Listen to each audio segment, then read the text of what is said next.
읽겠습니다. 그는 어느 민족에게도 이와 같이 행하지 아니하셨나니 그들은 그의 법도를 알지 못하였도다. 할렐루야. 아멘. 시편 147편 12절부터 20절까지 본문입니다. 여호와를 찬송하고 내 하나님을 찬양할지어다.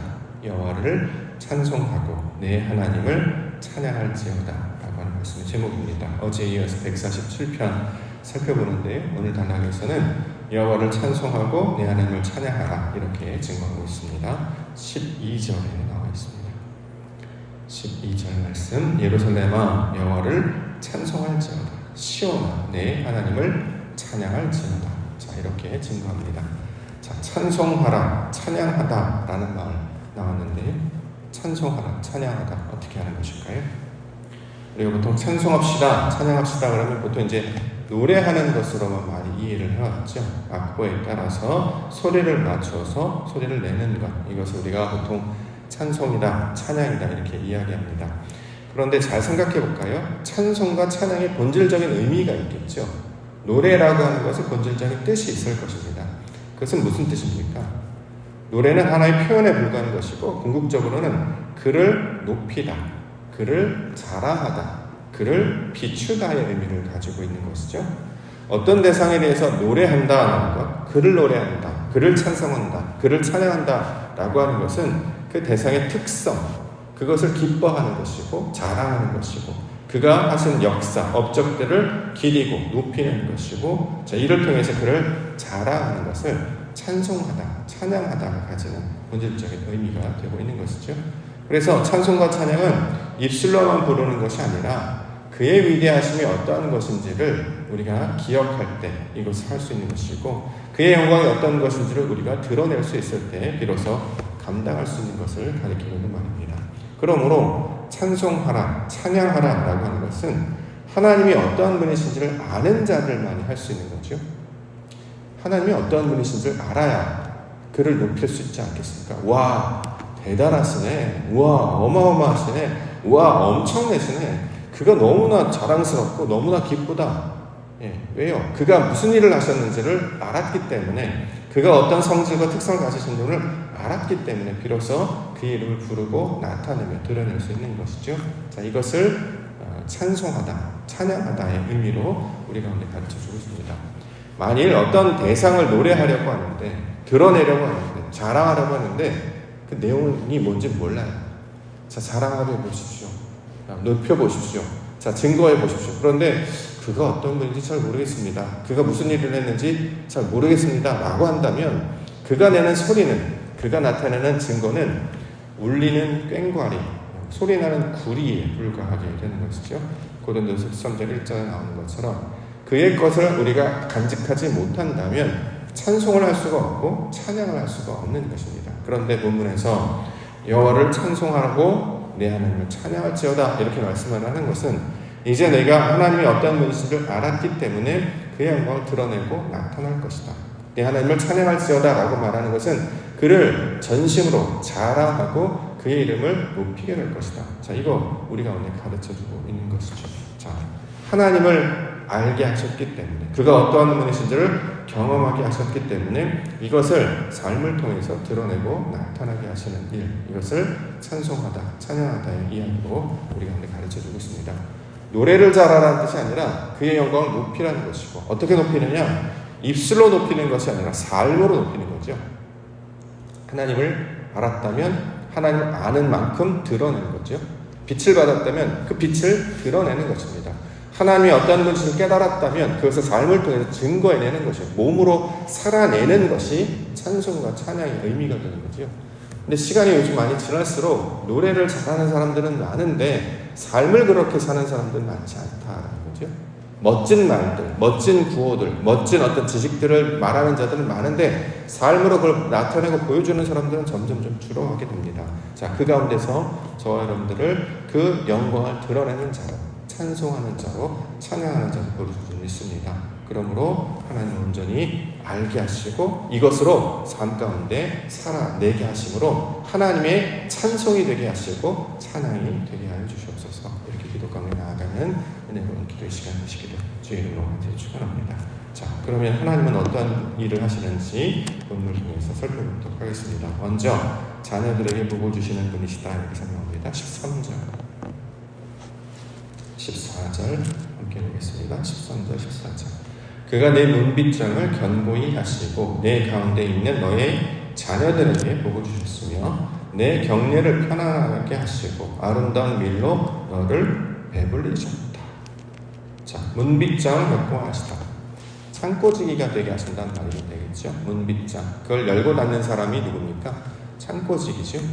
자, 성전에 있는 창고지기. 문을 열었다 닫았다. 그래서 하나님의 것이 들어오게 하고 나아가게 하는 그 관리를 하는 사람을 우리가 보통 창고지기, 문지기라고 이야기합니다. 문이 부서졌었죠. 문이 온전하지 못했습니다. 그렇기 때문에 받아들이지도 못하고 내보내지도 못하고 그런 상태였단 말이죠. 그런데 온전케 그걸 보수해 주셔서 이제 문빗장을 지키게 하심으로 들어오게도 하시고 나아가게도 하시고 이걸 성경에서 드나들다라는 표현을 하는데 이걸 다른 말로는 천사들이 오르락내리락 하다라는 말로도 설명하고 있습니다. 무슨 뜻이냐? 하나님과 소통하는 자가 되었다는 거예요. 내가 어떤 직분을 맡아서 그 직분을 열심히 감당한다 이런 말이라기보다 하나님의 것을 받아들이게 돼서 꺼내들게 되고 하나님이 준 말씀을 내가 받아들이게 되고 내보낸 사람. 자, 그래서 드나드는 자들이 되게 하는 것. 다시 말해 소통하는 자가 되게 하시는 것이 이 문빗장을 견고히 하다라는 말로 우리 가운데 가르쳐주고 있습니다. 이 동일한 의미로 그 다음에 나오는 단어 내 가운데 있는 자녀들에게 복을 주신다 이렇게 얘기하죠. 내 가운데 있는 자녀들은 누구를 가리키는 말입니까? 여기 이제 가운데 있다라고 하는 표현은 센터, 중앙이 아니고 마음 중심을 가리키는 말입니다. 성경에서 내 가운데 있다라고 하는 것은 미들, 가운데 중앙이나 어떤 중심, 센터를 가리키는 말이 아니라 우리 마음속 중심을 가리키는 말로 우리가 이 말씀을 받아야 됩니다. 무슨 뜻이냐면 우리의 마음 속이 자녀들이 되게 하신다라는 뜻이에요. 우리 아이들에게 복 주신다는 말이 아니고 우리가 자녀가 되는 거예요. 하나님의 아들들, 자녀들이 되게 하셔서 우리의 마음속이 하나님의 뜻을 받아들이는 아버지의 형상을 그대로 본받은 아들들이 되게 하셔서 하나님의 것을 받아 누리게 하신다. 그래서 이걸 복을 주신다는 말로 설명하고 있단 말이죠. 자, 하나님이 하시는 일이 뭐냐면 저와 여러분들을 하나님의 사람 만드신다는 거죠. 하나님의 자녀들, 하나님의 아버지의 뜻을 그대로 받아들이는 하나님의 자녀들이 되게 하시는 일. 자, 이것을 가리키고 있는 말입니다. 그래서 경례를 평안하게 하시고 아름다운 밀로 배불리신다. 여기서 말하는 경례는 성전을 가리키는 말이겠죠. 평강의 자녀, 평강의 자녀, 평화의 사람, 하나님과 연합한 자가 되게 하셔서 그의 뜻 안에, 성전 안에, 하나님 안에 거하게 하시고 아름다운 밀로 너를 배불리신다라고 하는 것은 말씀을 먹어서 우리를 살찌운다라는 말도 있겠습니다만 우리가 알곡이 되는 걸 가리키고 있는 말입니다. 먹고 마시면 내 배가 부른다 이런 개념이라기보다 밀이 점점 그 속이 채워져서 알곡이 되는 것. 우리가 원래 껍데기밖에 없었잖아요. 그렇죠? 그래서 아무런 내용, 실속이 없고 하나님을 아는 것도 찾는 것도 없었던 사람들이었습니다. 그런데 하나님께서는 우리 내용들을 채워주셔서 이 껍데기와 같은 가라지와 같은 자들을 알고 바꿔주신다는 것으로 가르쳐주고 있습니다. 자, 이 일을 하시는 분이 하나님이시라는 거예요. 무엇으로도 우리는 열매가 되지 못했습니다. 속사람을 바꿔서도 채울 수도 없었습니다. 오직 하나님이 하시는 일이 우리의 속사람에게 하나님의 은혜를 부어주심으로 말미암아 우리의 속이 바뀌게 하고 자라게 하시고 열매가 되게 하심으로 하나님의 온전한 자녀들이 되게 하시는 일. 자, 이것을 하나님이 하신다는 거죠. 세상에 어떤 지식이, 세상에 어떤 교훈이 사람을 변화시킬 수 있겠습니까? 또 세상에 어떤 지식이 사람을 성장시키거나 성숙할 수 있겠습니까? 세상의 지식들은 그냥 덧없고 헛된 것, 사람들의 생각에 불과한단 말이죠. 그것은 아무런 생명력이 없는 것에 불과합니다. 오직 하나님만이, 하나님 말씀만이 우리를 살찌우고 생명을 주셔서 우리를 변화시키고 자라가게 하신다. 하나님의 사람으로 만들어 가신다. 이걸 하나님께서 하십니다. 그러니 찬양하지 않을 수 없다는 것이고 찬송하지 않을 수 없다는 거죠. 세상의 것만 말하던 사람, 육신의 것만 말하는 사람이 어느 날 하나님의 이름을 부르기 시작하며 기도를 말하기 시작하고 하나님의 큰일을 말하는 자가 됐단 말이에요.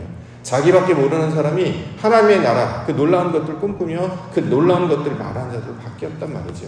이게 어떻게 가능하느냐? 하나님이 하시는 그 놀라운 일을 하나님이 하신다. 그러므로 찬송하라, 찬양하라. 하나님의 영광을 나타내며 드러낼 것이다. 자, 이렇게 우리 가운데 가르쳐주고 있는 것이죠. 저와 여러분들을 그런 모양으로 만드시게 부르신 분이 있습니다.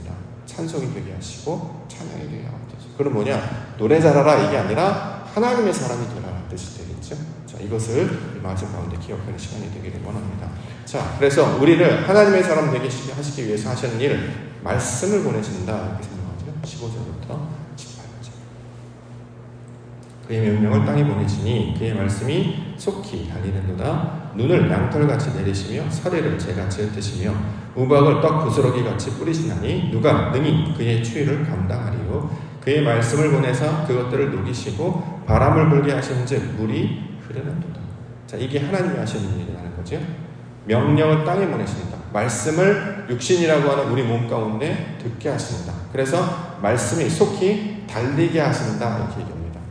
말씀이 달린다는 표현하네요. 문학적 표현 같은데 말씀이 어떻게 달리죠? 달린다라고 하는 뜻은 무슨 뜻입니까?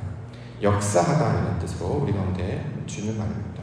하나님의 말씀이 우리 안에 들어오면 작동하게 되는 거예요. 이걸 달린다라고 지금 표현을 하고 있는데 속히 아주 빠르게 우리 가운데 하나님의 말씀의 역사가 나타나게 하신다. 이거를 속히 말씀을 달리게 하신다는 말씀으로 설명하고 있습니다. 그래서 눈을 양털같이 눈이라고 하는 것과 똑같은 모양으로 하얗게 우리 가운데 나타내는 걸 가리키는 말입니다.